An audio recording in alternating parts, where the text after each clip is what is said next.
Going. Let's turn this light on. Turn this light on. This will work. There we go. Got the old ring light going on. Oh no! Dang it! Are you still alive? Are you there? All right. We'll do this here. There we go. There we go. What is up? You know, I put that I was going to go at 7:30. I didn't specify whether it was Western, Eastern, or Central, right? And I thought, you know what? I'm bored.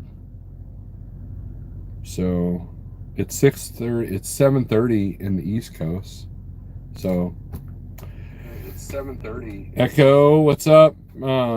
We'll get some people in here. We'll get the discussion started. It's Sunday night. As you can see, I'm actually in the truck working. Well, working, kind of. And yes, I am not in my driveway. Here, I'll prove it to you. There we go. Look. I am 1 mile from my customer. And, yeah. So we'll deliver in the morning, and then I got a load picking up north of here, going to south of there. So those of you wondering where I'm at, I'm in, where am I? I'm in Gallup, New Mexico. Yeah, that's a good one. Gallup, New Mexico. That's where I'm at. I was home this weekend, and now I'm in Gallup, New Mexico. So I see you parked at Walmart. Well, Thomas, you're not supposed to let everybody know where I'm going. Jeez. Don't swear at you. Okay, John. So, did you guys like my little poll? If you go to my community page, I put a poll up there for everyone to discuss what they want to discuss. And it's interesting. 17% of you said that I'm a loser, so I thought that was cool. Out of 42. So what's 17% of 42 people? So what's that? 17. Wait, no. 42 times 0.17. So 7.14 of you think I'm a loser, which is fine. I expect that. The hand doesn't lie, right? So, but that's okay. We're good. My ego is not hurt. Trust me on that. John. So, the truck cooking god. I don't know about that. I did buy a big roast for like $10 because it was on sales, but it's got to be cooked tomorrow. Last week was a bit of a challenge because I forgot the glass part of my Hot Logic Mini, and I don't use the lunchbox cooker anymore.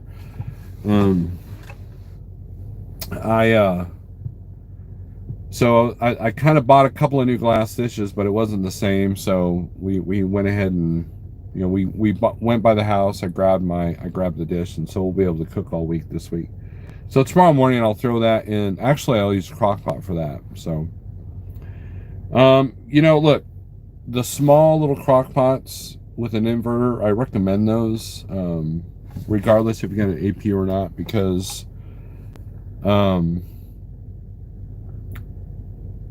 use the bag liners and you can cook. I mean, sometimes I cook a week's worth of meat in that thing at once and then just kind of separate it out. You didn't see the poll, John. Well, you got to go to the community page to see the poll. Let's see. But we'll get into your questions and we'll start. Let's do some shout outs and we'll get to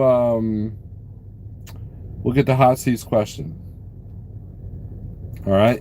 John Armstrong. Scott, what's up? Always learning. Hello. Don Schonger. Clyde Garland. Good evening. Thomas Wilson. Overtax in Minnesota. GNC Family Trucking. Chucky, I hope you're feeling better. Nomadic Brit. Nomadic Brit was on Joe's Live Feed last night along with me. Moi, the awesomeness. And who else was on there? Oh, Sandman. Like he's important. No, I'm just kidding, Sandman. You know, you're missing my live feed. And then of course Jeff, and we had some good discussion. We were talking about leasing, and I didn't want to throw my 2 cents about leasing because I've never been a leaser guy, but I did throw in some common sense. You know, this is what you have to have, if, whether regardless if you want to buy a truck or lease a truck, whatever, blah blah blah. So, Pneumatic Brit, good to see you. Baby Gravy, that's a weird name, but the truck cooking god, I don't know about that. Eddie Drotar, what's up? Hot seat poll was cool, thank you. Teddy Hall, let's see. Yeah, it caught on fire. It literally, like flames and all. I had to put it out. I had to throw it out of the truck and throw water on it because it was actually flaming. I have never used my Hot Logic yet. I need to. You say that a lot, John. You say the words, I need to. And we've had that discussion, right? We've had that discussion. Truck driver, what's up? Good evening. I love your name. Simple, straight to the point. Steve Berger, is it politically correct to talk about what you do with your meat? Depends. If you're in a room full of vegans, probably not. Robert Forrest, good evening. What kind of person should you have been a long time ago? We'll get into that question. Snorelord, you was just smart buying instead of lease. Okay. Well, Thomas, I don't want to assume that people that lease aren't smart, okay? We'll get into that. So, Hot Seat asks, how did I come up with the name Snorelord? So, I have obstructive sleep apnea to a severe level. Had it. I've always had it. Ever since I was a little kid. And so around my early 20s, you know, as a band, we would play out, and to save money on hotels, when we played out of town, we would stay at other people's houses. And I would warn everybody that I snore. And they're like, oh, yeah, no problem. And then I'd wake up with you know, threats and angry scowls and everything. And, you know, and it made relationships tough, you know. So about the mid 90s, I got a CPAP machine, hated every second of it. So I got a surgery and beat it for a minute. And then I gained a bunch of weight. But one of the bands that we stayed at was a band called Vore, V-O-R-E. And they're out of Fayetteville, Arkansas. They still exist. They're still doing stuff. And they had just come out with an album called Lord of Storms. And the lead singer created a message board. Remember message boards before Facebook? Remember those? How fun they were? And he called himself Vorlord. And he calls me up and goes, hey, do you want to be one of the moderators to this page? I want to help build up the Northwest Arkansas and Southwest Missouri metal scene. I'm like, sure. So he called me Snorelord. And it just, you know, so 10 years later, when I started a YouTube channel, that was the name I went by. And it's been that name ever since. I've never changed it. I've added to my name on the YouTubes. But, you know, so that's how that comes. Someone else gave that to me. I like it. It stuck. And we currently use a CPAP machine. I went and got tested outside of a company. And at a clinic that I paid for. And the machine that I paid for. And the only thing I got to show my medical card to get my medical card is the data for the last year. That's it. So, all right. So there's that question answered. Okay.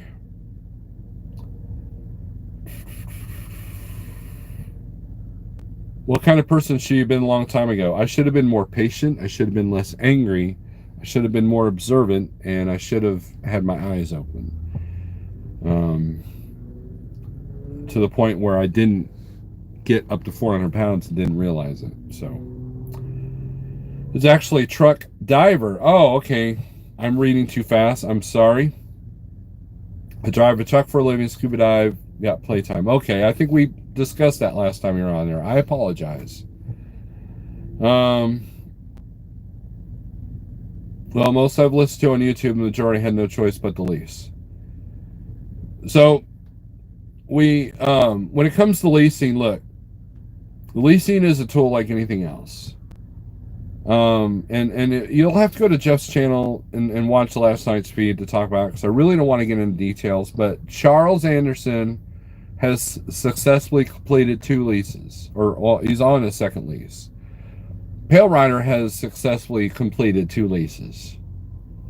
And there are a lot of people. We've had guys that completed leases over here at Like Trucking, with Swift, with Schneider, and soon to be Prime. So it's what we got into last night, and the point I was making, it's about work ethic, working smarter, and being able to manage your money. And most people can't do 1 out of 3, let alone 2 out of 3, let alone all of it, right? So you can have good work ethic, but if you're horrible with money, you're spinning your wheels. If you're good with money, but you don't have a good work ethic, you might have some challenges. So, and if you use it like a stepping stone, which most people do, like guys at SFI, when they get to a certain point, then they'll get it financed and then buy out the truck, and then next thing you know, they've got a monthly payment, or and the payment goes from $4,000 a month to about $1,000 a month. Which, again, money management is about manipulating the numbers, right? And what you'll find, if you actually do your numbers, you're going to discover that, holy crap, I'm in the red sometimes. Holy crap, this whole week was working for nothing. And you have to be able to identify that. And too many times in the red eventually catches up with you. So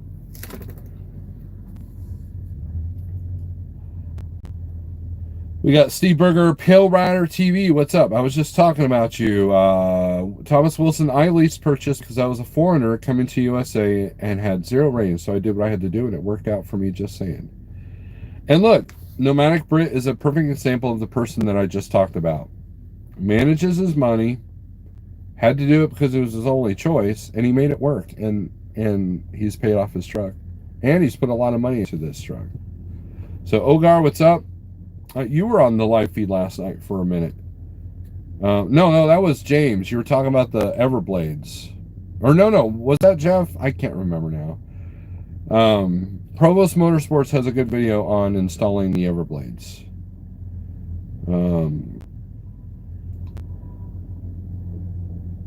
Oh no, one of them Georgia foreigners. Where are you at, Nomadic? You just about got all the names covered down your name, I think. Right? Well, look, the Viking name is popular. I do look like a caveman. I'm in the caves all the time with this truck. And I am a metalhead, so I mean, look at my backdrop. I mean, come on. Steve, or SRO, what's up?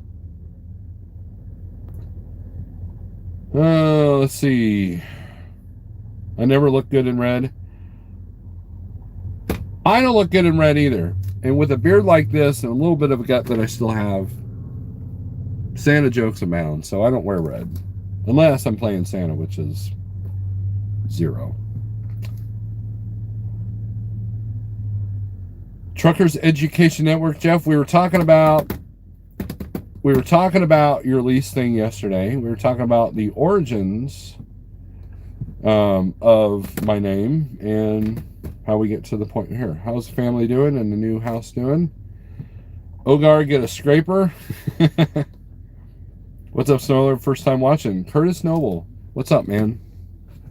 Now, Curtis, I don't get all crazy like some other YouTubers do. I don't get into TMI. I don't yell.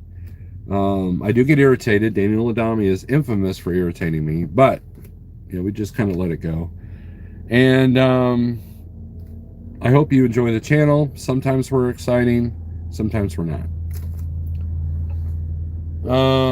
Okay, hot seat. I'm interested in being a part of Like Trucking. How do I make it happen? Well, go to liketrucking.com and hit an application. You're going to have your own truck, and we encourage you to get your own plate, but we can supply the plate for you if needed. And right now, I think you need your own trailer because Jeff does not have any trailers at this moment in time. And that is the true challenge. But if you put your application in, and Jeff's in this feed, that is Truckers Education Network. Jeff, if you want to put a link in for the website, go for it. And then on the website, it shows all the qualifications you need through our insurance company of what, you can't be a bad driver, and safety score and all that stuff. And then we'll go from there. So, Curtis, my name is Borlord. Yes, Borlord. I don't need Knob Creek, especially not in the truck, right? I forgot to do something here. There we go. We don't want to zoom in on me. All right. Okay, we're good. Like trucking, you got to put the www and all that stuff, Jeff. Jeez, let me try this. Gosh.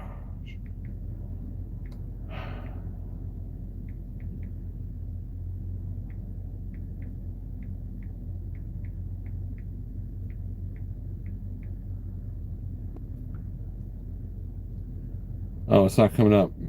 Weird.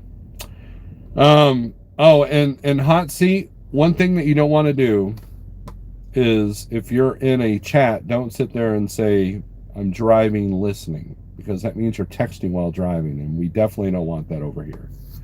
So, I'm in the crazy mountains in PA. Wow, Steve. They're not as bad as like out Wyoming and Montana and all that, or Washington. Borlord is A-OK, giving me something to watch. There you go. No, we talk about anything. I noticed that not one person wanted me to talk about music, which is fine. There you go. There you go, Jeff. Jeff got it. So there you go. There's the link if you want to apply. I do believe I've got everything in my description. So let's go to what other people wanted me to talk about here.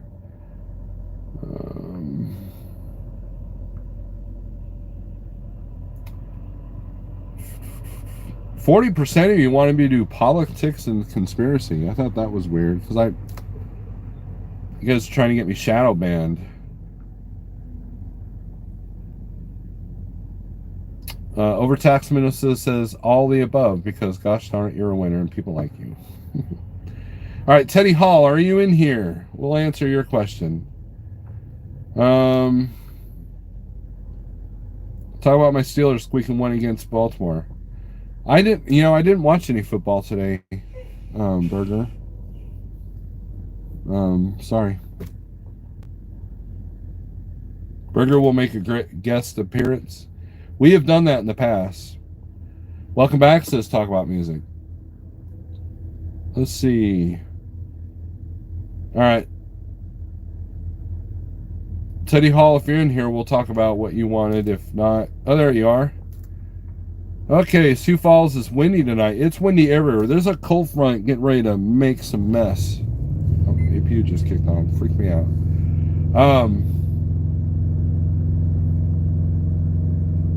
Like, you got up to 75 today. I think tomorrow's not supposed to get above 30.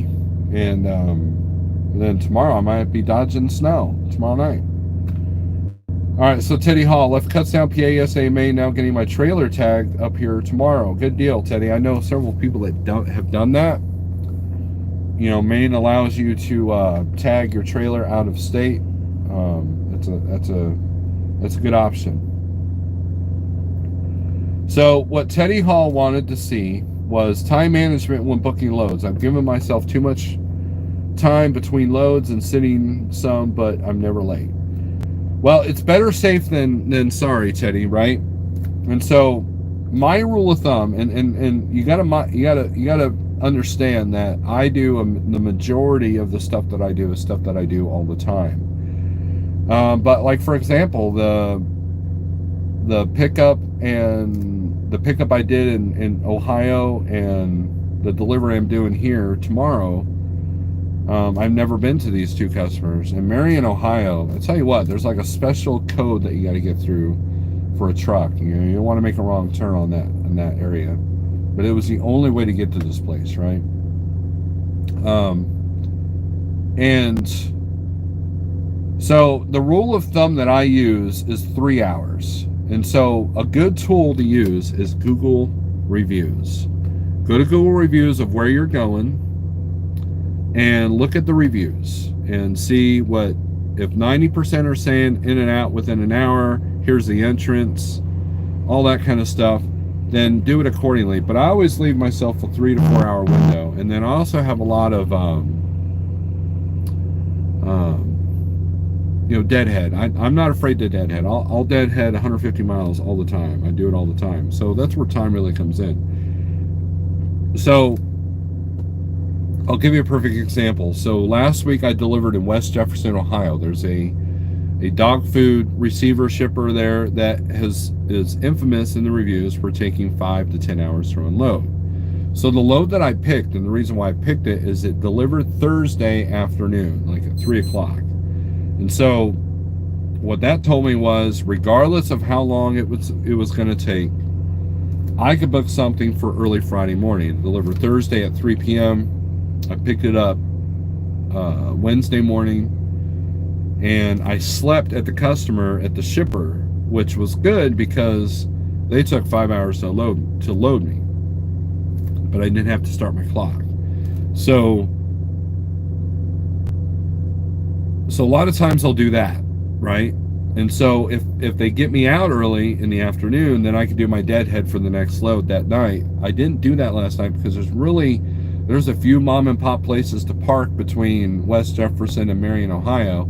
However, I didn't know about those places because I don't run up Ohio 4 all the time. And so, and then it was going to be late by the time I parked, so I didn't want to take that chance. So I parked where I knew where I could be, right there in London, and then I just allowed myself enough time because I gave a lot of cushion. It delivered Monday. It was only 750 miles.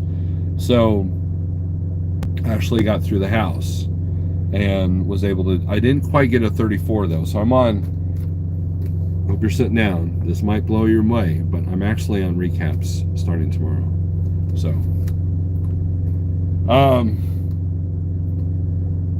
leave yourself a 3 hour window.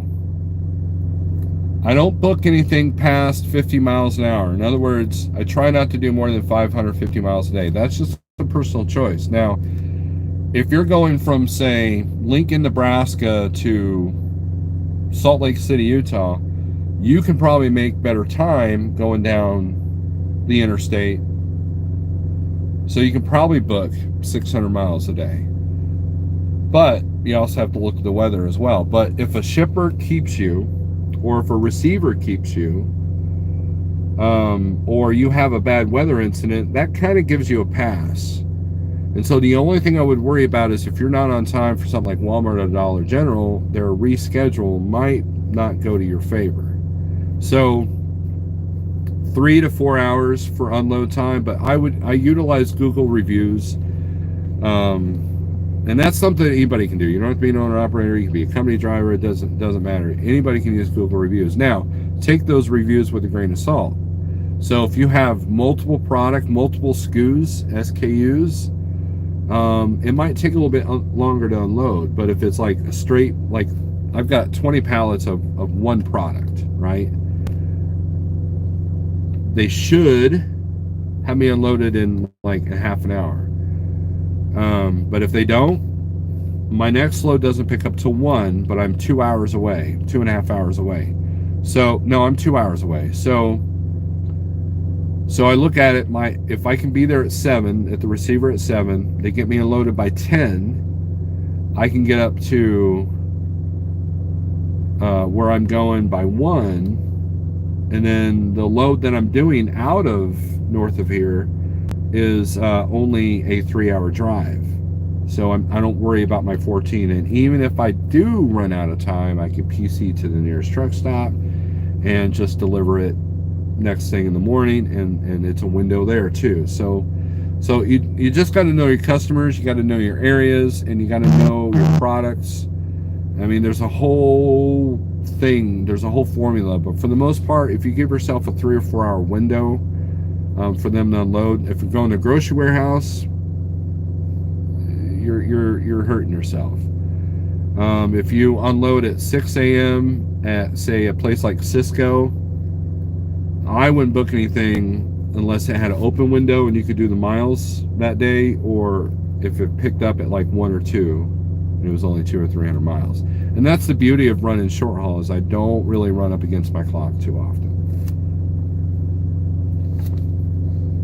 My dad always did average 48 miles per hour. He drove for 4 years, 75 to 19. And Curtis, that's a good point. So if you're going from like Lincoln, Nebraska to Salt Lake, that's all interstate, right? All high-speed interstate. But if you're doing, so you're probably safer to do an average of 55. However, if you're going from, say, Springfield, Missouri to Little Rock, Arkansas, well, that US 65, and especially if you're heavy, you're lucky to average 45 through there, because there's a lot of 20 zones, 30 zones, a lot of small towns. And so when you're on the side roads and you deal with a lot of small towns, that's going to take your average out. If you're going through a lot of lights, it's going to take an average out.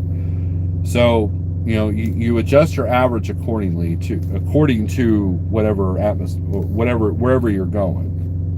So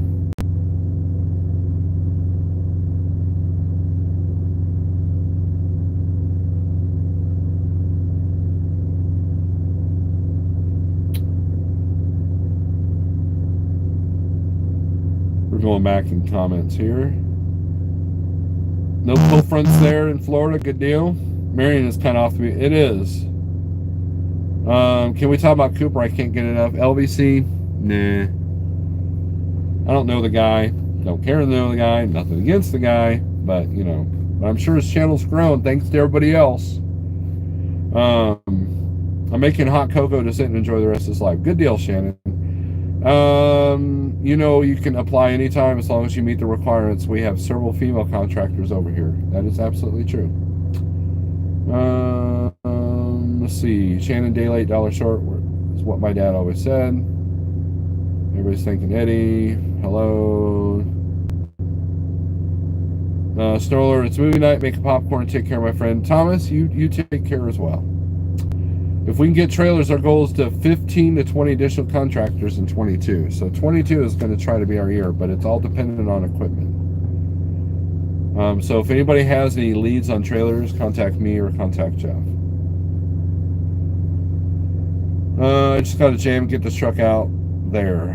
Pale Rider, I'm making a killing on pallets, get them free, sell $8 wholesale, 13 retail. Price is crazy. Snorelord said he wants to more work, so we will give him what he wants, right? Let's see. Already talked about Curtis's comment. Went to the range yesterday. Did you shoot that new AR there, Jeff? Is it smooth? Been doing it 6 months while cop washing. No stealing, Pale Rider. I always ask. It's fun. Yeah, John, US 65. Ugh. I learned the hard way not to choose avoid tolls in Maine on my GPS. I was going through a lot of ski slopes last night. Yeah, Teddy, there's a point where you got to just take the tolls. And so, like, if I go to Pennsylvania, I'll take a light load because they go by weight on the tolls there. And while I haven't run that in a couple of years, the last time I ran it, it was pretty low, what I was expecting, because I was only like 10,000 pounds.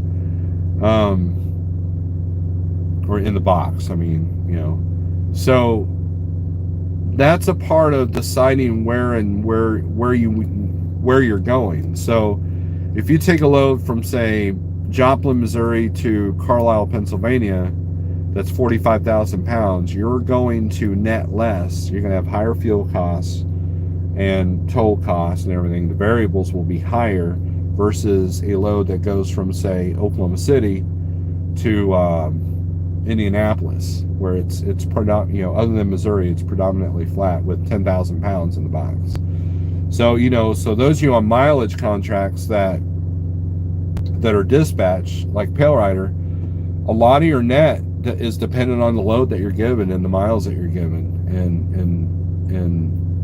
that could be a good thing, that could be a bad thing, just depending on what's happening in the trucking world at that point. Easy Pass makes a huge difference in toll cost also. Yes, if you can get your toll passes, do it. And a lot of states are not giving you a choice to do cash.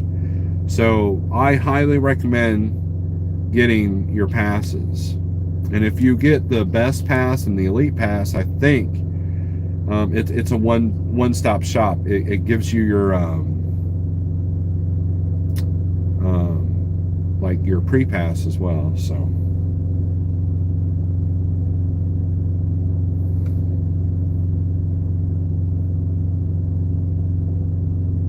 toll by plate is expensive also. Yes, so if you're going through Texas toll roads and you don't have the tags necessary for Texas, it's an extra $1 added to mail you. And then a lot of times they'll mail a carrier, not you directly. So if your carrier's not on top of it, next thing you know, you're behind on tolls and you didn't even realize it.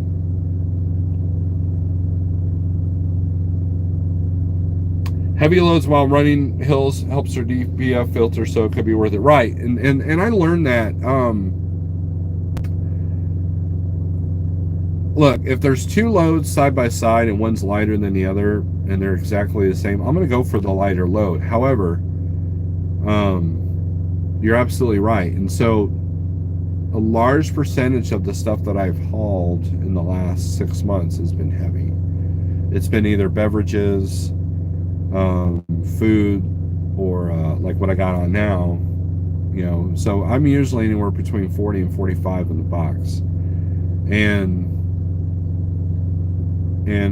Missouri can be pretty hilly, so and I'm due for a DPF filter cleaning anyways. That will probably be done after the first of the year.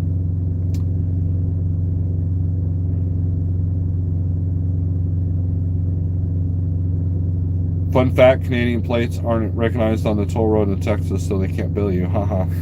Nice. Pneumatic, I can break out the power washer. I haven't yet. I should get them in soon, though. I don't know what you're talking about. You run much loads in and out of Maine. That's my base. I've been looking to make move out of company. Always learning.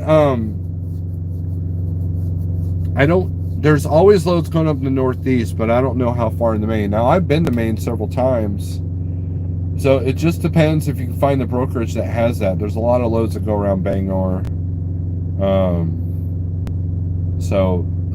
I suggest downloading the 123 Load Board app and looking at what's going in and out of Maine. The app is free, and it's free to look at 5 loads. You can at least get some numbers going to see what's coming in and out of there. Either that, or you got to go to a company that has direct freight in and out of there. So, Ogar's coming to Michigan. Well, if he's coming to Michigan to have you install the Everblades, he might be too little too late, because it's supposed to snow up there, is it not, Jeff?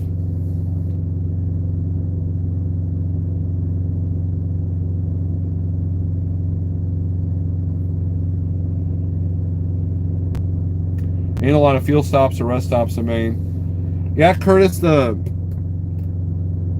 was a drop and hook customer that I picked up and delivered around Dryden, Maine.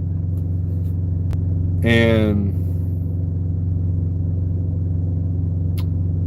we used to pick up canoes north of there that went to Bass Pro in Springfield.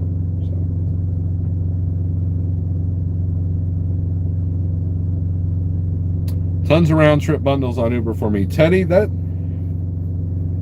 I despise the round trip bundles on Uber and Convoy. Every time they have a survey, I tell them, stop bundling loads. In fact, I've got them filtered out on Uber, because 90% of the time, it's times that are really, really tight, or they don't work, or there's too much time. So now, one of the tricks with Uber is if you, or in Convoy, is if you see a bundle, let's say you see a load that goes from like Kansas City to Indianapolis, and then the bundle says there's a load that picks up in Greenfield going to Oklahoma City. One of the tricks that you ought to do is you bid on the first, just find the one that's only the first part of the load, Kansas City to Indy. Bid on that, and then look for the second load coming out of Greenfield, and you'll find that the money is quite a bit more when they're trying to move them separately. So they're trying to get an all-for-one kind of a deal, an all-in rate, if you will. And so I tend to despise the bundles. All right, Burger, give me a call tomorrow, Burger.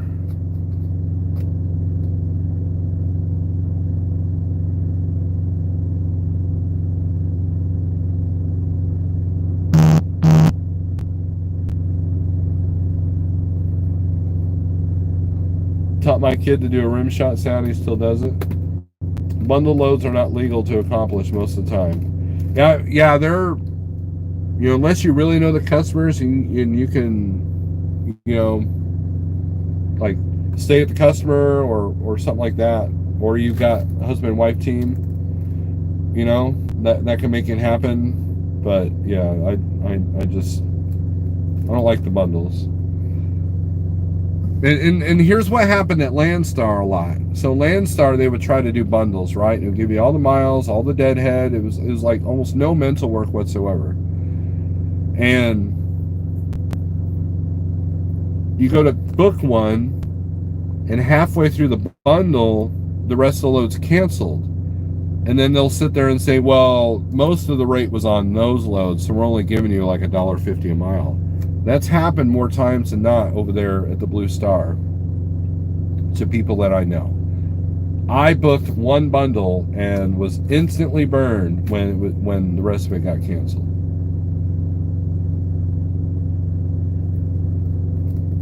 Ogar, bundled loads is when, instead of like when a broker posts a load that goes from, like, let's say Kansas City to Indianapolis, and then they have a second load that picks up in Greenfield and goes to Oklahoma City, and they want you to negotiate the rate for both of those loads at once. Now, some loads are round trip, so, but like I did a load that picked up in Ohio, went to Michigan, and I loaded them empty racks, and they loaded me parts that the racks were for, and I went right back to the customer where I picked up at. Those kind of bundles can work. Those kind of round trips are good. But for the most part, I don't dig bundles. But, whatever floats your boat. I don't judge.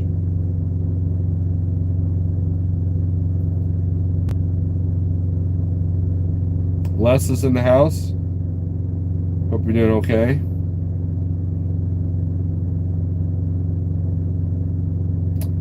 Give a thumbs up so we can get 20 more. Scott, what happened with the 150-mile search on Convoy? Now it's back to 50, 100, 250. I don't think Convoy ever had 150, did they? Now, I did complain about that in their last survey. I said, you need a 150-mile range. Because that's the sweet spot. 200's kind of, you're kind of pushing it. But 250, that brings up too many loads. I want to filter better than that. So 150 to me is the magic number. When I get on, now if I'm in Columbus, I'll do 50-mile radius. But if I'm in BFE, Arkansas, I'm going to put a 150-mile radius. Like the other day, I was in West Jefferson. When I was looking at the DAT board, within 150 miles, there was 1,276 loads. So within 150 miles, or no, with 100 miles, there were still 500, or no, 600, something like that, or 900. And then within 50 miles, there was over 500 loads. That's the kind of market you want to hang out in.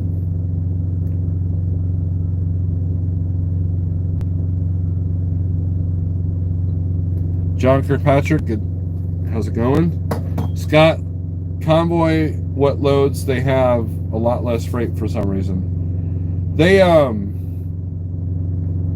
come in waves. I noticed that my Convoy app will be on fire one month, and then the next month it's like they don't have squat. But again, I'm looking for the same things.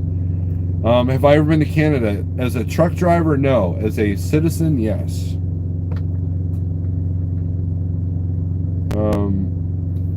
In Curtis, here's where I went. I was a little kid, and we went to Niagara Falls. That's it.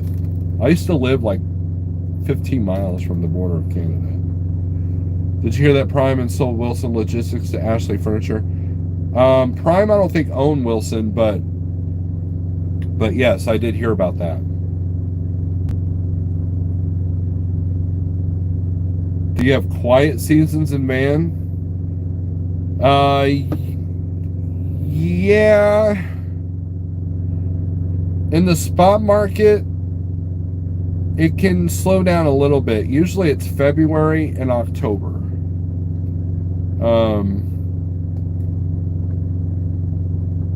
And so, you pick those 2 months, and sometimes it's August. It just depends. Those are the months that you pick to do all your maintenance for the truck, or plan your family vacations or whatever. Definitely there are months that are more busy than others, but if you're like me and you're running the same stuff all the time over and over, some months it's harder to find that stuff, and some months it's easier to find that stuff.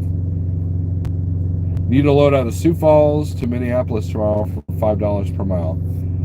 Well, you might get that, because isn't Minneapolis supposed to see some bad... There's a blizzard warning up there. Why do you want to go up there?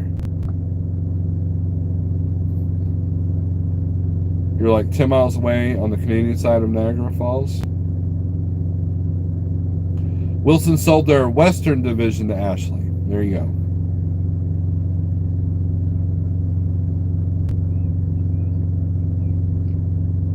Now, how do you tell the Western division? Well, the Western division dry vans were black, and they were left over from the company that was out of Montana.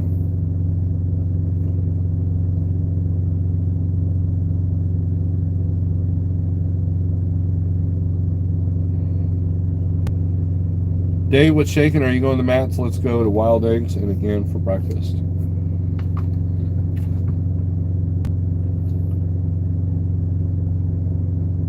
I live 45 minutes to the Canadian border in Port Huron, Michigan. John, I used to do a lot of cross-docking there in Port Huron. French's Mustard out of Springfield, a lot of those loads go up there.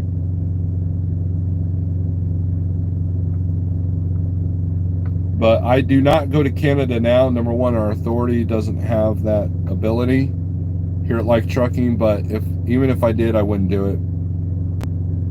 I mean, there's a couple of reasons for that. I won't get into them.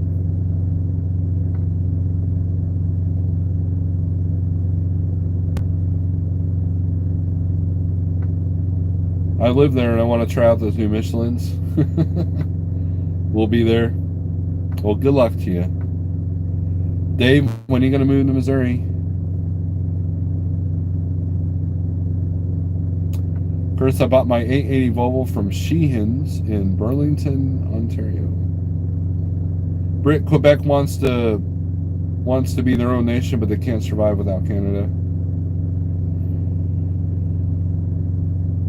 They have a pilot in Port Huron. Are you asking or telling me? It's been at least 6 years since I've been up there. What do you think about the Chet pallet loads they have waitlisted, but say you need to be able to scale 45? I can only scale 44. Teddy, pallet loads are never, ever, ever, ever going to be above 38,000 pounds. Even the high quality pallets will never get above 38, 39,000 pounds. So you don't have to worry about that. So yes, a truck that can only do 44,000, 580 pallets is the max you're going to get. And if it's 580 full, not full, but 580 empty pallets that are high quality wood, you're still not going to hit 40,000.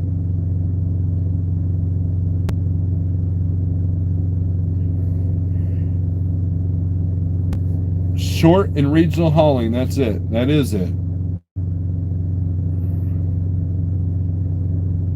Look, I like my range. I go from Texas to Ohio. Every now and then I'll flirt with the Southeast. I might flirt with Iowa on occasion, but not this time of year, and that's it. Oklahoma, Missouri, Arkansas, some Mississippi, Ohio, Indiana, Illinois.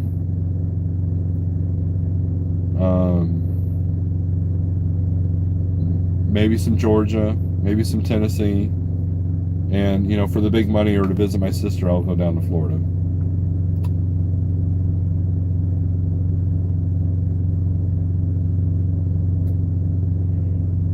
Trucker for Life, how you doing, man? How's Landstar treating you? All right, so let's see if there's any... okay, so Truck Diver also said, talk about how you're doing with keto and your social media diet. Okay, so those of you who don't know, what he's referencing is I have decided for 30 days I'm not doing any Facebook, any Instagram, or any Twitter. And every week, my carrier sends, not truck carrier, but my phone carrier sends me a weekly report of what apps I use the most. On the business phone, it's all like the Chrome app, you know, for the website for Samsara, my security camera stuff, and YouTube.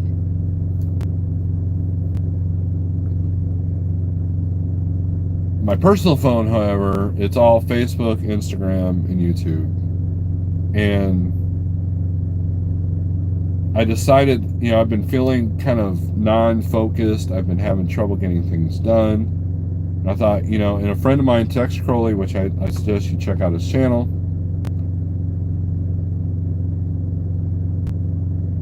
he said he was doing a 30-day, you know, no Facebook, no Twitter, no Instagram. And I thought, you know what, that's a good idea. I'm going to do that too. And so far, I've been enjoying it. Now, it's weird because, like, you know, like they say when you want to quit smoking, one of the challenges after the nicotine is the hand-to-mouth action, you know, the physical action of doing something with your hand. Well, that's exactly how it was with this. I'm bored, I pick up my phone, and I took the apps off the homepage. And it's amazing how many times I've picked up the phone to go to those apps. And it's like, wow, I really got to knock this out of the park. And so far, I've been enjoying it. The keto thing has been a little bit of a struggle, I'll be honest. You know, holidays, of course. We're still very adamant about sugar, but breads is kind of where I've had a little bit of issue, but my intermittent fasting is out the window, so I need to get back to that. And I sound like John Armstrong now. I need to. And so we're you know, it's a work in progress, and it's okay to stray every now and then, right? But we're back on track. I just, you know, as Thomas Wilson pointed out, I'm at a Walmart. I bought some meat, and I've got a few vegetables. I'm not going full carnivore. I'm doing more of a ketovore thing, which I hate labels, right? I hate labels, but for the most part, I'm cutting out all processed foods. Bob Dole passed away. Yeah, I heard about that earlier. Those pallet loads tear your trailer up. Yeah, Dave, it just depends on the customers. But, you know, I did a video of the inside of my trailer, and you can see the blue stripes that I have all the way up. If I was to buy a crappier trailer, that would definitely be my pallet trailer.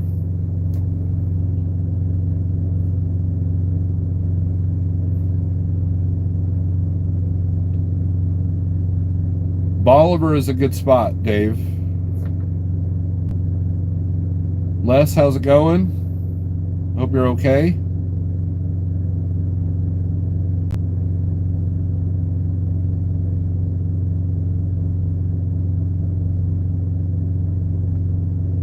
If you had to go 30 days without Jeff and me, you wouldn't die. Jeff and I have plenty of videos from years past that you can easily just start catching up on. You know, Les D is in this chat right there. He called me one day and said, "Hey Steve, I'm binge watching your videos." So he started from the earliest videos, and he finished all of them. I was amazed. I have nothing but respect for Les.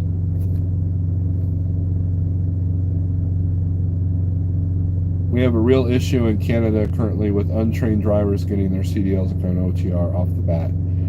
Curtis, We can talk about that. I play online chess, keeps you off the other apps. Good deal. LBC 98, a good run. Yeah, he was 98 years old. Let's see. John Snorelord was giving away free Bitcoin and missed it. I believe in the Global Dash you can switch it. Bob Dole was a politician. Confession, I watched them when you guys aren't live. Well, good deal. I need some more analytics to my oldest videos. Curtis Noble, but we have a real issue in Canada currently with untrained drivers getting their CDL and going OTR off the bat. All right, so I will make a note of this. Saturday morning, I started about 3 a.m.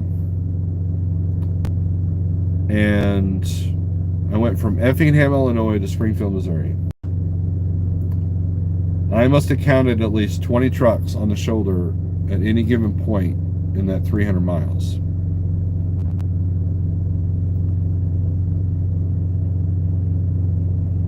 A lot of them were Amazon trailers. A lot of them were Canadian carriers. I don't know if they're taking 30-minute breaks. I don't know if they're peeing real quick. I don't know what they're doing. But Landstar and Schneider have a sitting duck rule for a reason. Because a lawsuit, because you're parked on the shoulder with no triangles, can wipe out a company like trucking. You know, a big $10 million settlement will wipe out a small company. And it will definitely hurt, if not wipe out, a large company. And so I don't know. So, you know, when you drive at 3 a.m., it's kind of eye-opening in the sense that a lot of people are watching their phones going down the road. How do I know that? Because I can see their screens. There are people that actually are driving, and they actually are doing this. And, you know, over here, that's an instant firing offense. I mean, you can't do that. And not only that, but the fines, it's like almost $3,000 for you and $11,000 for the carrier. And with that on your record, good luck finding a new job. You have to put the phone down. If you've got a phone mount on your dash, that's a step in the right direction. However, if you're watching videos going down the road, now I understand a lot of these videos like mine, you can listen to it, okay? But you have to black the screen out if you're going to do that. And you run the risk that if you have a wreck and they find your phone and that video is still playing, not only that, but the lawyer is going to get a hold of your phone records and they're going to see that app was running at the time of the accident. And now you've got people doing live streams while they're driving. They're either joining in on StreamYards while driving, or they're doing their own YouTube live stream from while they're driving, reading comments. And so, and I've noticed an uptick of that in the last 2 years. And it's got to stop. It's got to stop. You know, my family, we were coming back from a funeral, and there was a truck that veered into our lane, and he was watching on an 8-inch screen some movie or something.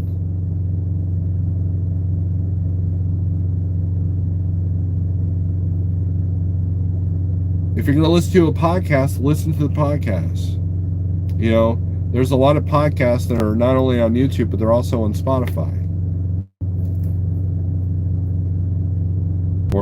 Or Apple, whatever their stuff is.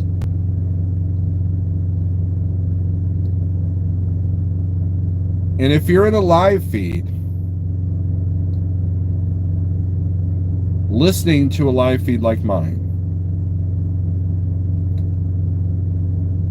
and you're driving, don't text in the chat. Because that's texting. Technically, it shouldn't even be on.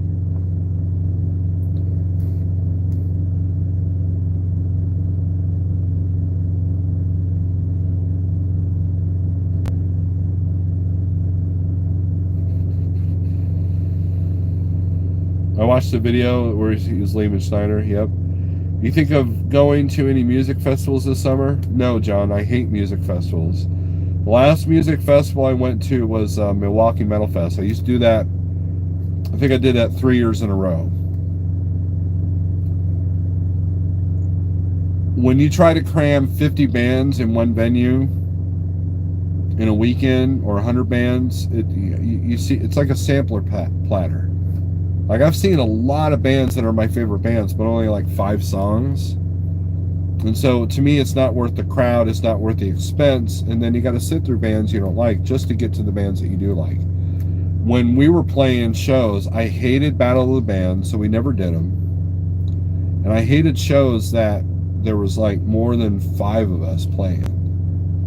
5 bands playing. I despise festivals. Now, with that being said, I wouldn't mind just once in my life to go to Wacken up in Germany,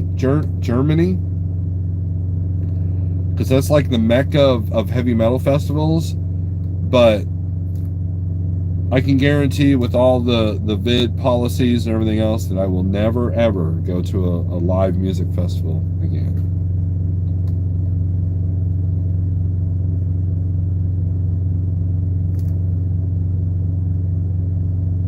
We have 4 main highways in Ontario: 401, 11, 17. They have been shut down at least 4 times a week in the last year alone.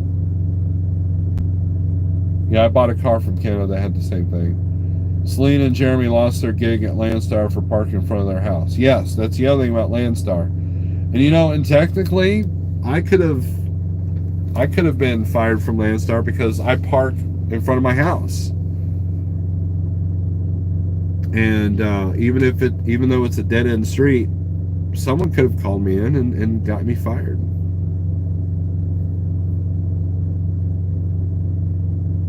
I have no desire to watch videos. I listen only, all day studying. James Best goes all day some days. Yep. Even listening can get very distracting, let alone watching the screen. I listen to Audible a lot, and I notice that my mind starts to wander. I got to turn the book off because I'm not absorbing anything. Probably watching OTJB live feed. Well, half the entertainment of James's videos is the comments and the troll channels. You can put the phone in the trailer and hear OTJB. The amount of erratic driving was seen by people on the phone is sickening. Yes, Tyrannus, absolutely. Cars too. 90%. I'm going to do a video one of these days that you get the GoPro and I'm going to have it pointing down. And I'm going to mark every time someone's looking at their phone. And, or count at least while driving and see how many people are messing with their phone. And the number would probably astound you if you don't get out much. Jeremy and Selena were parking on the end of the street. Yeah. And look, that's the problem with the big carrier like Landstar, is that they don't differentiate between drivers, right? And so luckily, they never looked at my Qualcomm to see where I was parked. But that's how sensitive they are to it. That sitting duck rule is no joke. You know how many loads, though, I had to pick up and deliver off the street, though, with Landstar? And they expect you to go, well, you need to make special arrangements with the customer, blah, blah, blah, blah, blah. I never did that. I was in more weird, out-of-the-way, abstract situations when I was at Landstar. I did more in 1 year at Landstar than I did my whole 10-year career. There was a lot of Landstar loads that I did. It wasn't just warehouse to warehouse, 2 turns off the interstate.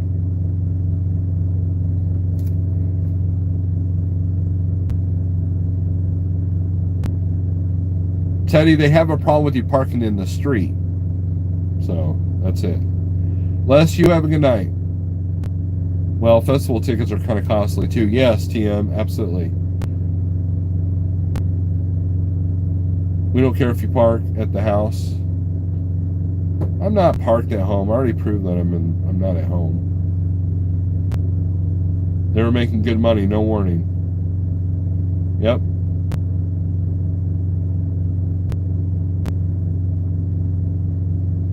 Picking up loads off the street docks is the norm here in Chicago, right?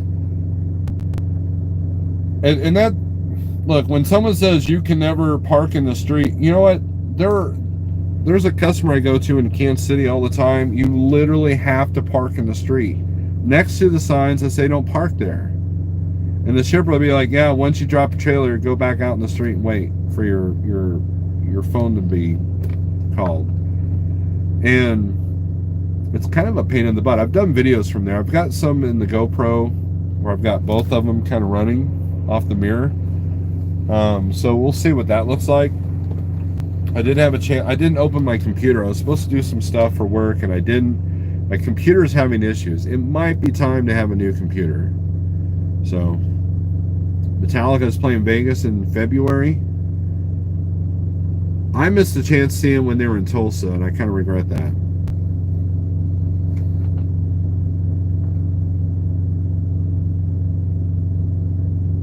I would love to see Metallica. Is like one of my bucket list bands I've not seen. I've seen Iron Maiden, I've seen Megadeth, I've seen Slayer, I've seen Testament. You know, I haven't seen Overkill, but they're not really a bucket list band.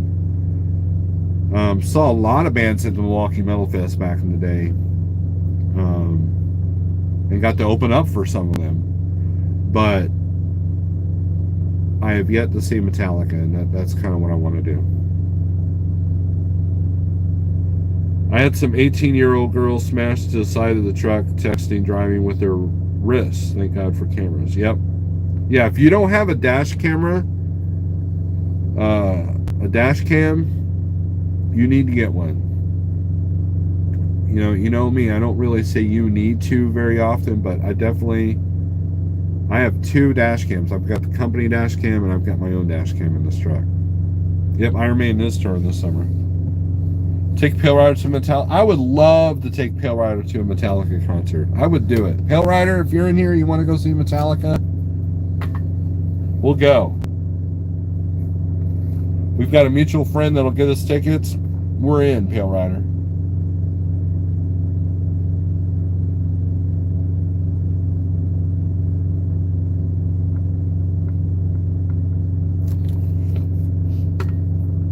So let's talk about, let's see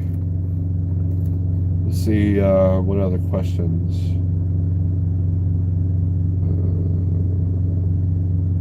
Southern Rider wants to know about the price of tea in China, probably 15 cents. Health goals 2022, and then Mr. Somewhere says the future. I cannot predict the future. My health goals is to just keep doing what I'm doing, but better. And these truck stops are making it real easy not to be tempted with their food because of the pricing, because of the quality, because of the service. And and look, if there's, like, for example, the TA in Stratford, Missouri, it's an independent restaurant, okay? However, the TA in Effingham, or the Petro in Effingham, the Petro, IHOP. They're putting in an IHOP. And just like IHOP and Subway and Denny's, once they're so franchised out like that, they turn to crap, and I don't want to support big corporations like that are killing small businesses. So cooking in my truck is a good, FU to all that. Eating healthy, guys. Eating healthy is a form of rebellion. You hate the government, eat healthy. They hate that. You hate the establishment. You hate the man. Don't give the hospitals any more money than you have to, right?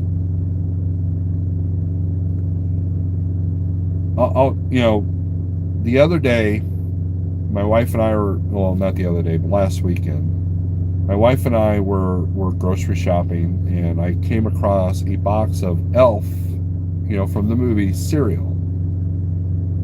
And the ingredients were absolutely horrifying. It was like 88% of your daily sugar intake. And this is what we're feeding our kids. And I'm going to get on a high horse here for a second. Okay? And this is going to probably make a couple of you mad. But you watch James Best, so you're used to getting mad at things, right?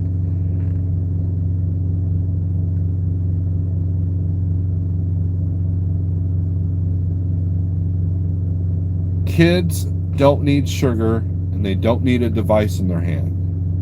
If you give them a lot of sugar and you put a device in their hand under the age of 15, you are doing harm to your kid. Now, you can curse at me, you can call me all kinds of names, you can tell me what the hell do I know? I know firsthand. Okay? I've seen the results. I've seen the before, I've seen the after, and I've seen what it does to, and that's the thing with this vid protocol. When all the kids had to stay at home from school, they had to be online, they had to do their Zoom, they had to get on their devices. Now you're buying 5-year-old cell phones. There is no reason why a child under the age of 10 should ever have a device in their hand.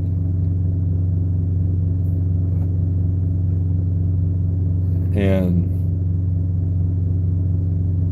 they have to be creative, they have to be bored, they have to fail at something, they have to become stronger, they have to learn how to live outside, they have to learn how to play, they have to learn how to get along with others. And you can't do that if you hand them a digital pacifier.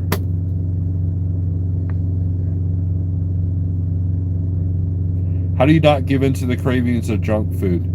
Curtis Noble, because sugar feeds cancer. Now, those of you are like, well, you got to die sometime. I'm not scared of cancer, blah, blah, blah, blah, blah. Cancer is a horrible, long-induced death. When you watch a person die of cancer during chemo treatment and all that, it is absolutely heart-wrenching. And so I did a video. I had a dream. My dad was telling me that sugar was cancer to me, and he died of lung cancer because he was a smoker. And the words out of his mouth when he was in the hospital in total agony was, I didn't realize it would be this bad. If I knew it was this bad, I would have never smoked. I would have given it up. So when I look at sugar, I look at cancer. When I see donuts and all that stuff, I see cancer. Now, is it still tempting? Yes. Sugar addiction is real. It's absolutely real. Because you've been fed it since you were a baby. And so, all right, you got me on my high horse now, Curtis. So here's the thing. We give our kids infant formula, which is full of soy and sugar, okay? That causes, soy and sugar causes huge hormonal imbalances, and that's why you're seeing the things that you're seeing now in the young kids today, okay? And I won't get into the titles because, right? So eating healthy is a form of rebellion. They want you to eat this sugar. They want you addicted to this junk food, because when you turn 50, 60 years old, now you're fighting, ailments. Now you're fighting stroke. Now you're fighting high blood pressure. Now you're fighting diabetes. Now you're fighting cancer and chemo. The medical industry is a trillion dollar industry. And it's, people like, oh, the vaccine is nothing but, population control. They're already controlling the population with the food and the addiction, the dopamine that a lot of our foods give you. Take some innocent like Coca-Cola and the polar bear commercial. What are the polar bear commercials coming on at Christmas time? What do? They invoke memories. They invoke memories of a better time when you were a kid and you enjoyed a soda. It didn't make you gain 5 pounds when you drank one. And and it makes you feel all warm and fuzzy and Christmassy, and it taps into these neurons in your brain that make you want it more. Meanwhile, I'm out here in the truck hauling, or I used to hauling hazmat materials that go to soda companies. So that's another thing, Curtis. I have literally hauled placarded loads that are ingredients for a lot of junk food, both liquid and solid. So those are the things that keep me in line.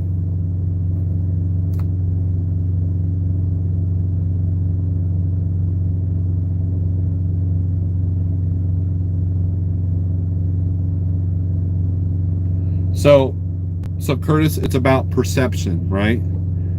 When a person, let's take food for example. Let's say you eat at a restaurant, like Jeff mentioned this last night.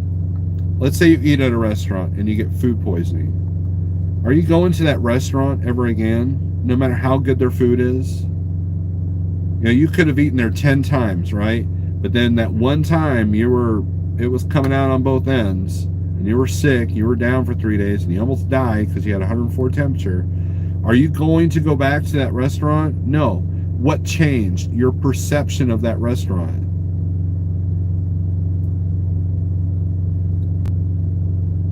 And so once you change your perception of food, once you change your relationship to food, that's where the healing begins. That's where the mindset changes. That's where you can succeed and lose 120 pounds like I did. That's where that comes in.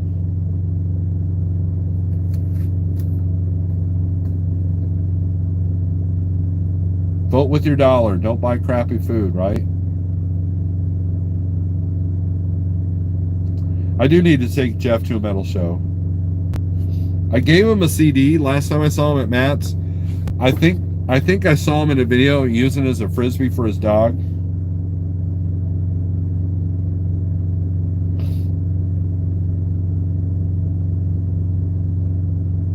Fill up on fat and protein, Curtis. Eat animal products, meat, eggs, cheese. Yeah, and that's a good point, LVC. But the big point is like you don't really know when you're hungry. That's the thing. This food is giving us a hormonal imbalance that you don't really know when you're actually hungry. And so when you clean up your diet, you figure out when you're actually hungry. And really, like for example, and I have trouble intermittent fasting because I haven't been on my A game. But every now and then I've been doing these 24-hour fasts. And every now and then I've definitely, 3 or 4 times a week I've done the 16-hour fast. But about 9 a.m. every morning, I get hungry. And you just got to soldier through that pain. You know, it's not really pain. It's just discomfort. You know, and discomfort is what makes you stronger.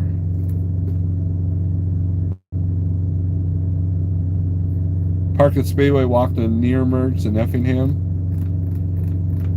That might be a good idea, John.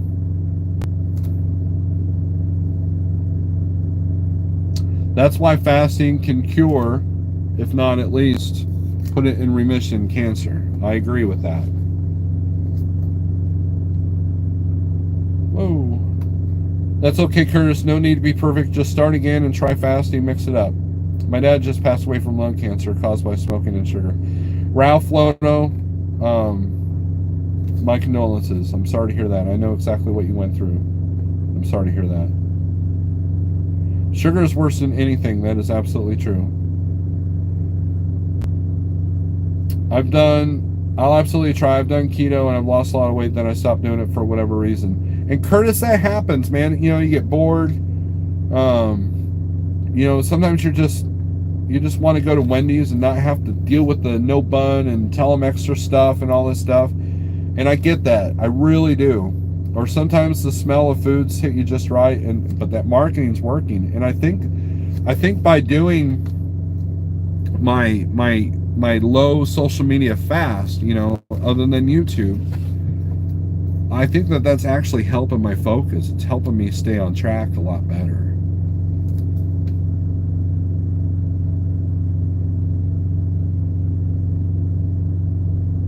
Sugar and high fructose corn syrup is worse and has replaced sugar in most of our foods, right? And they put it in everything.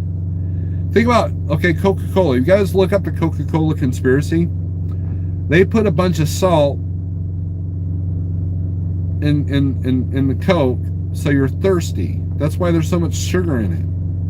you're basically drinking sweetened salt water, which makes you thirsty, which makes you want to drink more. Add the caffeine, you've got an addictive substance.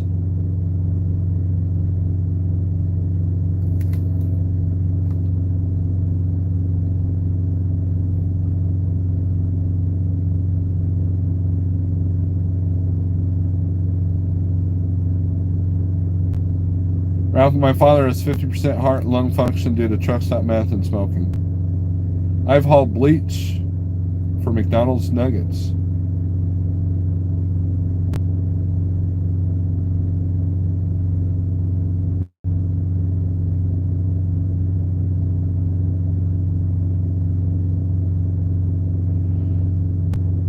Once you get away from sugar, you'll find that you no longer have cravings. It even becomes distasteful. That's true to a certain extent, but it's kind of like cigarette smoking. You know, you can quit smoking for 2 years, and then you have that one moment. You know, as you know, 33% of all Americans are diabetic. Makes you think, right? You eat when you're happy. You eat when you're sad and mad. You eat when just to eat. Your brain is going bananas at this point. And Ogar, I am guilty of eating while bored, and that has got to stop. Wife is trying keto tomorrow. I've lost 8 pounds since Monday. Haven't been hungry for a time or two. One of the best things about keto, especially on a day that you're busy, you know, you're not even thinking about food. You sit there and look at the clock, and it's like 3 o'clock, and you're not even that hungry. You're like, oh yeah, I haven't eaten yet today. That's cool. I love days like that. And it tends to be harder doing the short game because I'm sitting in this chair a lot, doing nothing. I'm not driving. I'm just sitting here. You know, I'll look at some logbook stuff for the carrier. I'll catch up my truck and office. But then, if I'm at a shipper, I've already booked my next 2 loads. You know, nobody's live on YouTube. You know, I get bored. I did a 60 fast last month. Felt like a reset my entire body. 60 hours, hot seat. Am I still doing heavy whipped cream? Yes, absolutely. So what I try to do, LVC, is on the days that I truly want to do a full fast, I won't even use the cream until about noon. I think that my trouble intermittent fasting is temptation, and it's more of a mental thing. So a lot of times I'm starting at 10 a.m. instead of noon when I start at my eating window. And I'm eating a little bit later. When I'm at home a lot, I eat a little bit later than I normally would in the truck. So that's a big part of it too. But hunger doesn't really bother me. The only time hunger is an issue is if you got the shakes, because you're not fat adapted yet, and you have to eat some at that point. You know, 60 hour, good deal. Hot seat, I'm going to ask you a question now. Did you work your way up to that? Because I am looking to do a 3-day fast soon. A 30-hour fast is what I want to do. Or no, I'm sorry, 40-hour fast.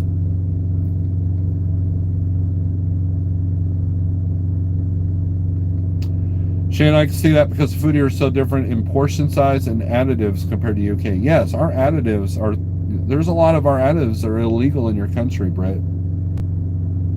Leave good coffee alone, LVC. Just a trucker in, what's up?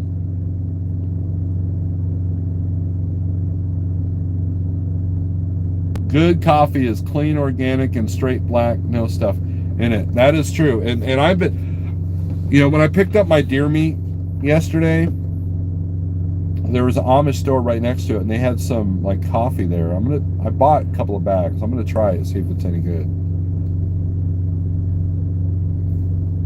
Spooby is in the house. Spooby is one of the funniest people I know. He was on it the other night.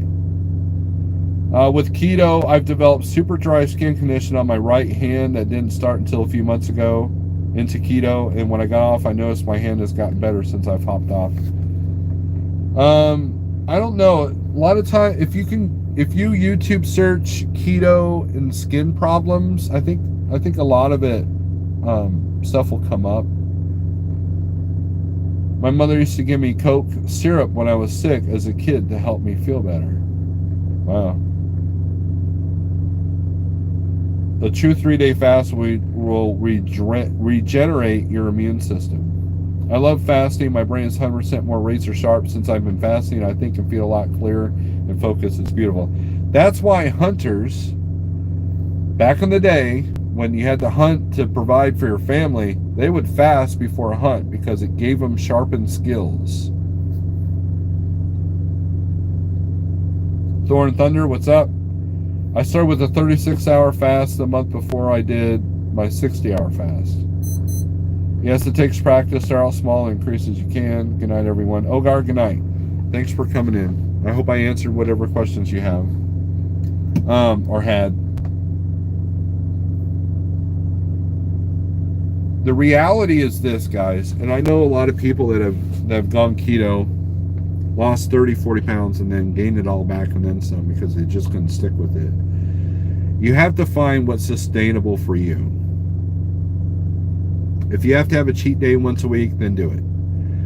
But the object of keto is to work up to the intermittent fasting. And the intermittent fasting is meant to reset your system and learn what's toxic. You don't realize that sugar's toxic to you until you go without it for a while and then and put it back in. That was the whole purpose of my carnivore challenge.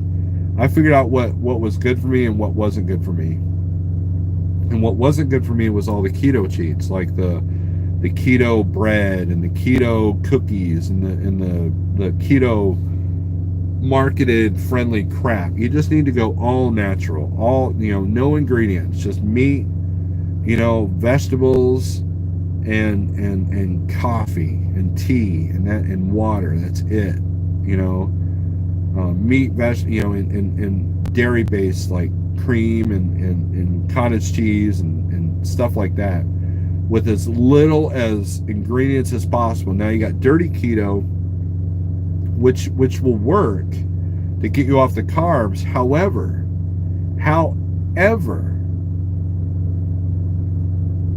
it's harder to get rid of the temptation of sugar because there's still sugar in hot dogs, there's still sugar in sausage, there's still sugar in bacon, and all the maltodextrin and the MSG. MSG is probably a worse candidate than, if not as bad as, sugar in our lives.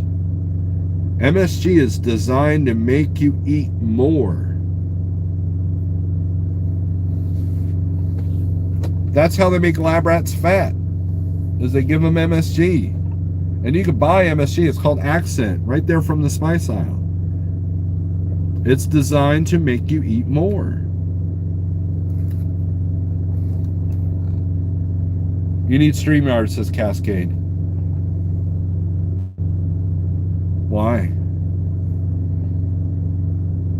Carnivore is my life now. We'll never go back. Scott, number one. I think Spooby's still on his carnivore thing too.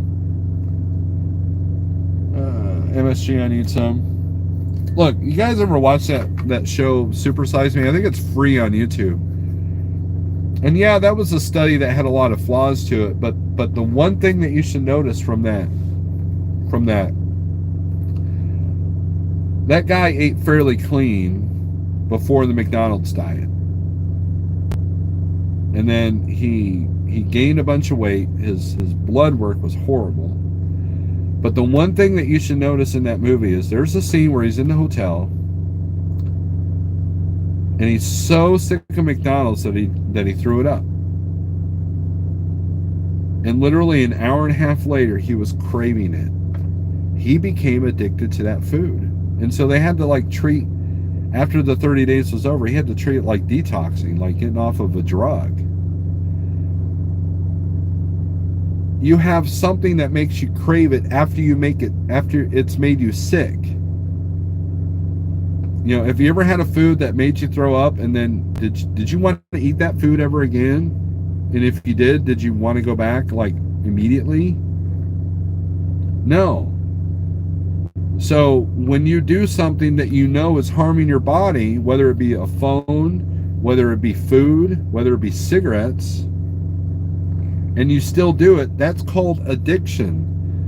And if you have addiction, that means somebody else has control over you. You don't control yourself. The corporations control you. The government controls you. Everybody else controls you. Just like debt controls you. Debt makes you a slave. The pharmaceutical company makes you a slave. You gotta, they decide whether you live or die, or whether you can afford your medication.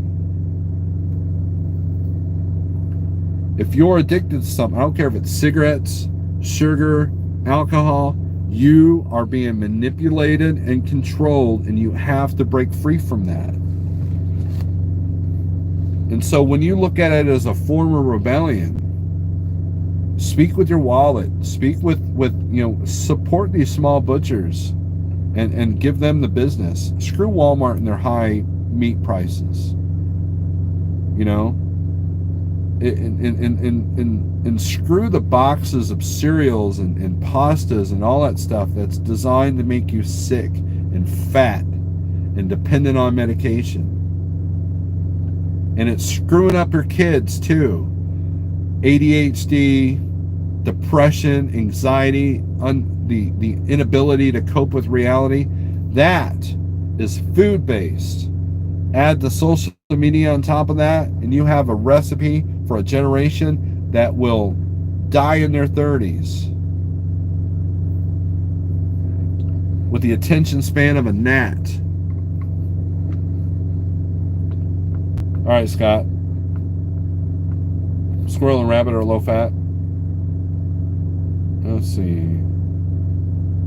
Jeff wants to call in. Go on a game meat diet only. I got my dough back yesterday, but I haven't got the what do you call it? The buck yet. And when I get the skull back, I got a European mount. When I get the skull back, I will maybe it's not European. I just got the bleach, right? I'm going to display that.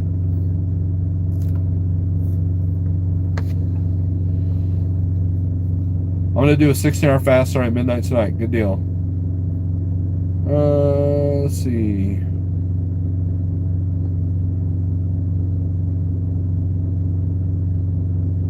Why not? Why not what? Break your fast with meat or fat is not to spike your insulin. Wait 40 minutes and eat a meal, preferably low carb, to fight binge feeling. It's a good idea.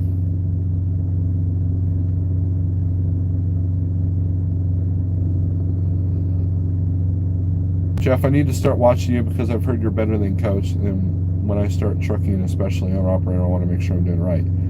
Curtis, let's give the Jeff backstory here.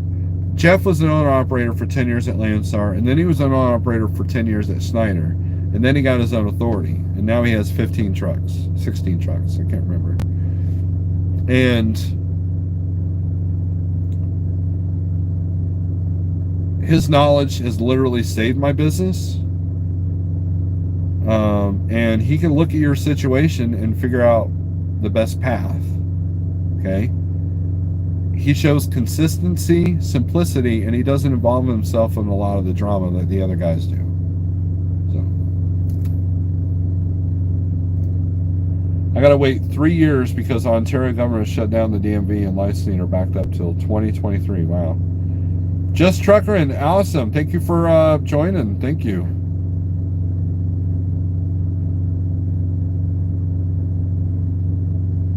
Congrats on your hunt. Thank you. Cascade. That's rude, Cascade. And if you guys want, I've got a picture. You guys want a picture? Let's see here.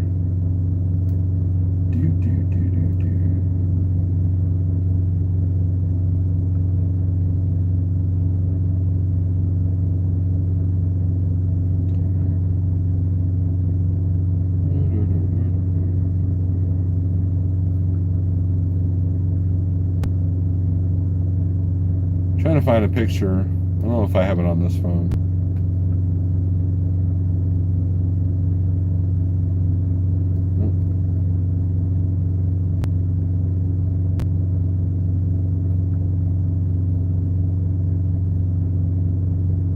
Well, you just have to take my word for it.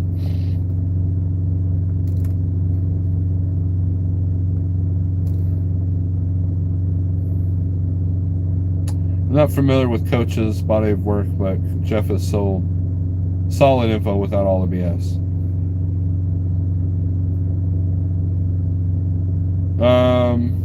Look, I don't want to turn this into coach bashing because, again, I don't like giving people attention that... Look, if there's somebody you don't like on YouTube, then stop talking about them. Stop watching them, you know? Do I watch Coach? Yes, but it's not for the information. Every now and then I contribute information to him. He'll do a live forum, and I'll get on there and I'll answer some questions in the chat. And, and I've talked about things because, in the past he's talked about Schneider and he had some wrong information, so I had to come in and kind of help him out with that. But for the most part, everybody's doing their own thing, and I don't understand why YouTubers will give attention to somebody that they don't like, because all you're doing is, like Red Viking, everybody hates him, right? I don't watch the guy. I don't care about the guy. But at the same time, the more you talk about him, the more his channel gets blown up. That's what the YouTube algorithms will do.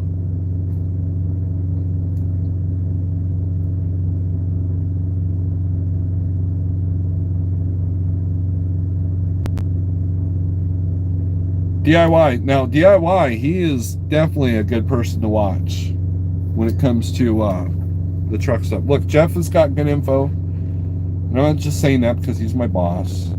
DIY Semi has got incredibly good info. And he's a person that has the facts to prove it. And here's the thing. If you're trying to be successful in something, surround yourself with people that are successful doing what you want to do, right?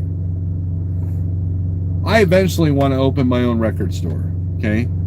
But I have yet to find people that can be successful at it. And so therefore, I've had a lot of friends fail at that, and I haven't been able to figure out the mentors I need for that. The people that were mentoring at Landstar, when they moved from Landstar and told me about Schneider and Jeff, that was my success. Surround yourself with successful people in what you want to succeed at. And so when you look for YouTube info, which that dislike button, not being able to see the dislike numbers, that is a horrible thing, and I'll tell you why. So my wife was watching a video about this person that was that was doing canning green beans, right? And in the video, she does something really dangerous that could potentially poison the food. And so somebody was able to get a screenshot of the dislikes on that, and it's like one of those videos where you had like 1,000 likes and like 50,000 dislikes, and the comments were, but it was the dislikes that bring that attention. Like, man, something's not right with this video, and yet YouTube is going to hide that because they want you to think that everything's warm and fuzzy. They want you to not know that 50,000 people hated this video for some reason or another. And yet the YouTube creator, the channel, the video creator can still see that. Well, if you're trying to protect people's feelings, then why are you going to let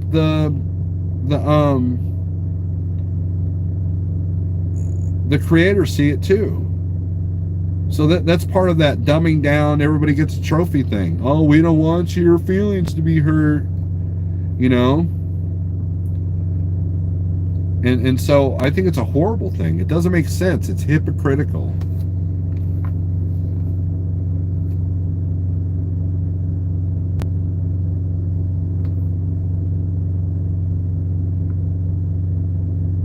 They Anyone know some place for free non-copyright background music for a video for YouTube? Thor, I might have some stuff for you. Not apnea, but like some other stuff that doesn't have vocals or whatever. But besides what I've got, finding it for free, that could be a challenge. You become who you spend time with. Absolutely. That's the thing.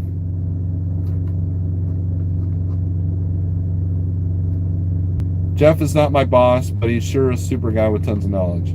I did Snorelord's carnivore challenge and lost 60 pounds. I'm not doing it anymore, but I haven't gained any weight back either. I might go back after the holidays.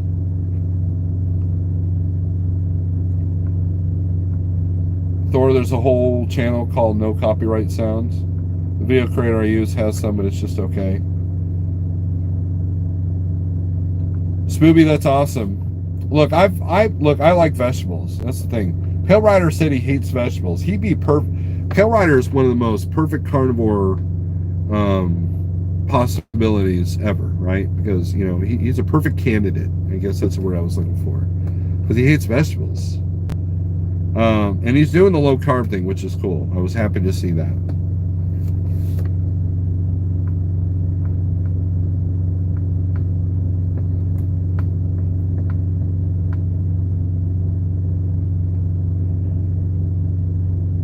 And Spooby reminds me that sometimes I get down on myself. Sometimes I feel like my channel's not going anywhere. But then I'll have one or two people that will, Scott also did the carnivore challenge with me, and he's doing blood work, and it's awesome. I mean, it's just, to think that I have that kind of a positive impact on somebody really kind of messes with me a little bit. I mean, I did that in the music world, but to do it on YouTube, that's crazy. There you go, Cascade. And I find that the little bit of fiber is helpful, Spooky. I've been eating salads here this past week, and not in the truck, but at least at home, and I've been digging that. The worst thing about salads, people, is the salad dressing. Avoid canola oil, vegetable oil, sunflower seed oil, peanut oil. The only oils that you want is coconut, avocado, or olive, and pure olive. Not one of these hybrid, like it's got part of it's canola. Go look on how canola oil is made. It's and cottonseed oil is literally trash, and those cause inflammation. Those cause heart issues. Those cause pain, arthritis. I mean, oils are some of the most horrible things that you can have if they're not natural. Vegetable oil is not natural. Don't let the name fool you. Shoot, we love your channel. Brandon, thank you. I was taking fiber pills when I was carnivore because you definitely need it, right? I have avocado oil and olive oil in this truck. And then ghee, Ghee, is also good stuff. So let's say you don't have a fridge in your truck. That ghee is great stuff. It's butter, but it's shelf stable. I've seen Metallica 8 times in concert. Great show every time. I do use margarine a lot. No, margarine bad. Margarine is one molecule away from being plastic. Whatever happened to Olean with the oily discharge? I don't know. I know what you're talking about, though. We use that in the restaurants.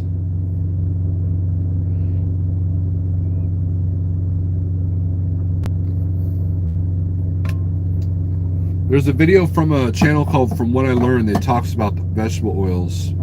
And it's the $1 billion scam that's taking money and your health away.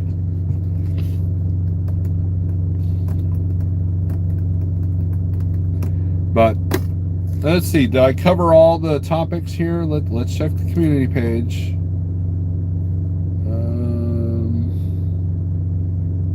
Discuss the importance of eating healthy and avoiding truck stop food. Okay, we've done that. I ate poorly for years, and it cost me big time. Guys, look, and I'll address this, Ken Burkhardt. I don't care how good of a runner you are. I don't care how nice of a truck you got. I don't care how good of a business owner you are. It is all null and void if you lose your CDL. It's all null and void if you don't have your health when you go home.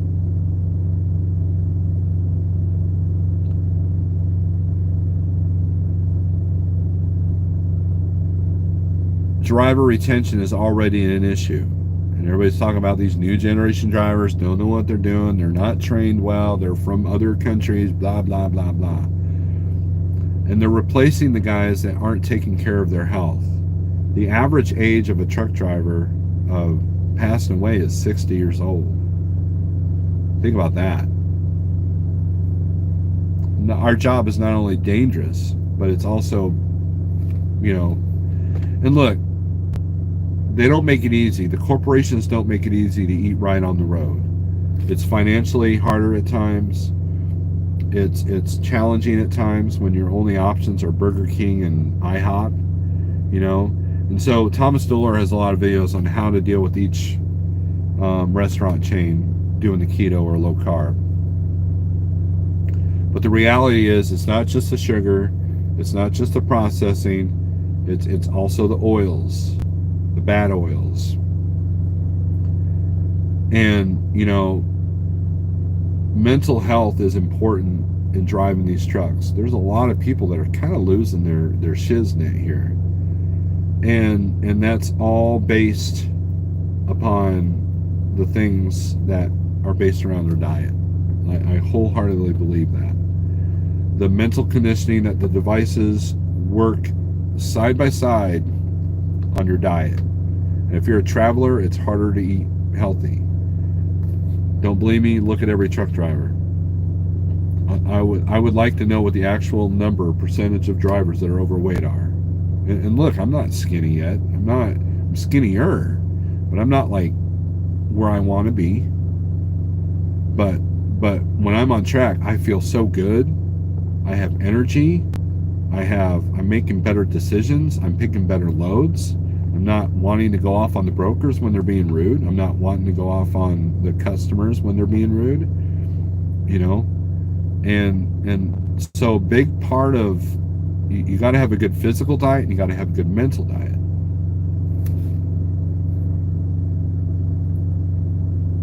I believe that's all the comments from the poll. So let's see the final results of the poll. 25% wanted me to talk about trucking. 13% wanted me to talk about other YouTubers. 37% want to talk about politics and conspiracy. And 8% wanted to talk about music. So we finally got a couple of music. And then 17% still think that I'm an idiot. So that's cool. Awesome. Starting the thunderstorm. So that's cool. Olestra.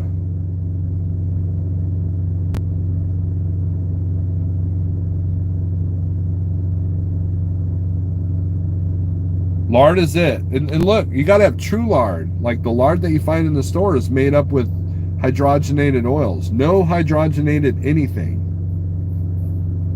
Yeah, there was a poll on my community page, Thor.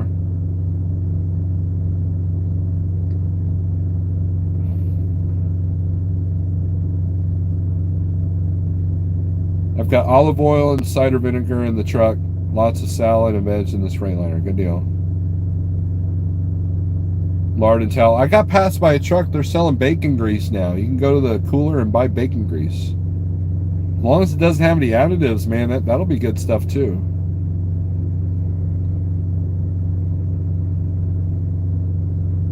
I bet the number is lower. Poor diet affects memory and cognitive function, clearly. Next time someone tells you that Ouchie is FDA approved, remind them of the food additives in the FDA approved that are killing us slowly. Yes. Grafton, what's up? You are late. How much have you lost in the last year, Steve? You look healthy. BB Trucking, I'm I'm at a level. I'm at a plateau. I haven't really gained, or well, I gained a little bit because I've gotten off track at times, especially during Thanksgiving. But the total weight that I've lost is 120 pounds from my heaviest, and I would like to lose another 60 more. I want to be down to my high school weight. I need to start doing the weights. I've got weights in the truck, but I haven't been motivated enough to deal with them. Bacon jam, I pulled as a loser. I talked about it all. Nothing witty's in the house. Yeah, making your own bacon grease is the best, right? I make my own tallow from brisket and pork shoulder mostly. I've started a new tradition. Christmas meal is now brisket. So it's a little pricier than turkey, but screw turkey. We want to go full beef brisket. Your skin looks different. Great job. Yeah, around the time that I lost my weight, my beard really kind of grew. And so you can't tell how much my face is kind of narrowed down. But I'll tell you what, guys, you want to laugh and you want to see somebody that was horribly overweight and hated his life mentally and physically. Type in Snorelord IRP and watch that live feed. That was a live feed I did about getting your IRP in Missouri. And look at that dude. I cannot watch that video. I've had to refer a few people to that video. They were getting their Missouri IRP. But I cannot watch that. I cannot watch old videos of me because I didn't realize where I was at. So a lot of times I was in denial. And when you're in denial, you can't solve your problems if you're in denial. Twitch is late. I'm late too. Apparently that notification came while I was away from the phone.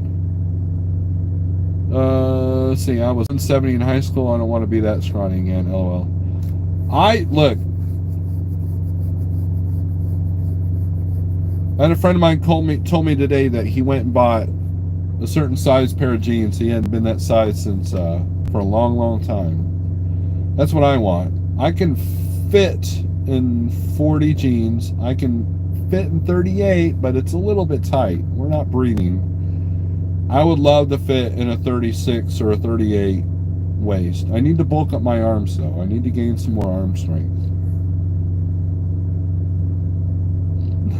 Smoothie, that's funny. Just as cool, kids.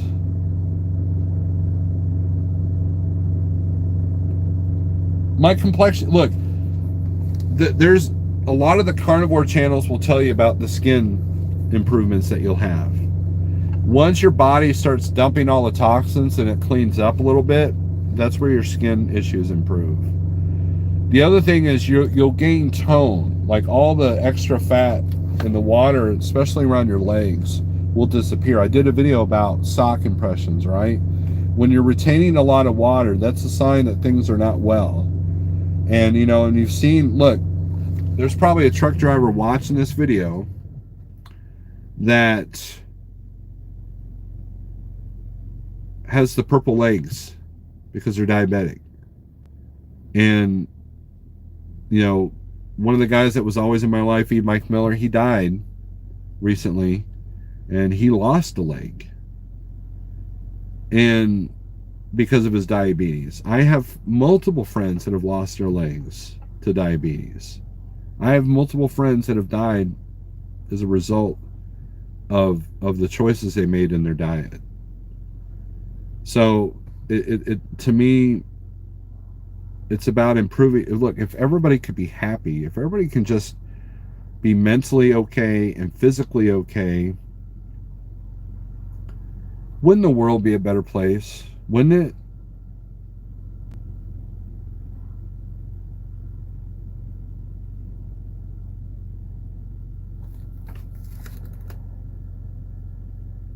Jump up the flatbed, you'll bulk up. No, I'm not a flatbedder. No.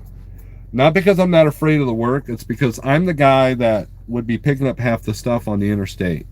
That's how I am with the pickup. I'm the guy that puts a bungee cord. I'm like, it'll hold. Hell, one time we were hauling a mattress. I put the wife in the back of the pickup to make her hold it down while we went a couple of blocks down the road.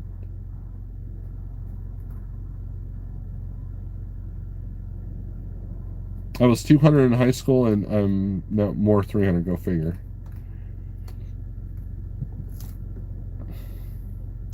But anyways, I'm off my high horse.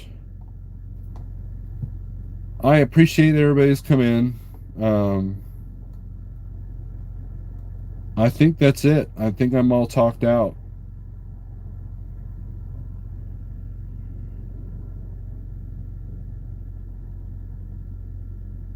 And we're starting to lose a little bit of crowd here. 35 people in here, 35 thumbs up. That is awesome. Thank you very much. If you haven't hit the thumbs up, please do so. I thank you, the members, for your contributions. I will be doing some stuff with the channel, both on the membership side and on the regular side. If you are a music fan and you like heavy metal, I've posted a couple of my projects on the membership side. And you can also access Apnea's music via the link in the description under Bandcamp. And let's see, what else can I promote? I promote Trucking Pro. If you use my code SA10, it will give you 10% discount, and it's a good program that I used for years. And let's see, if you want any information, go to liketrucking.com if you want to join our team, especially if you have your own trailer. And if you need help, I have an email address. It is also in the description. I don't know it all, but I know a few things. And I look at things objectively. I look at things in a common sense, clear-headed way. I never use the words should or shouldn't, but what needs to, or what, I give you a different perspective. I can give you tips and tricks on how to eat healthy on the road.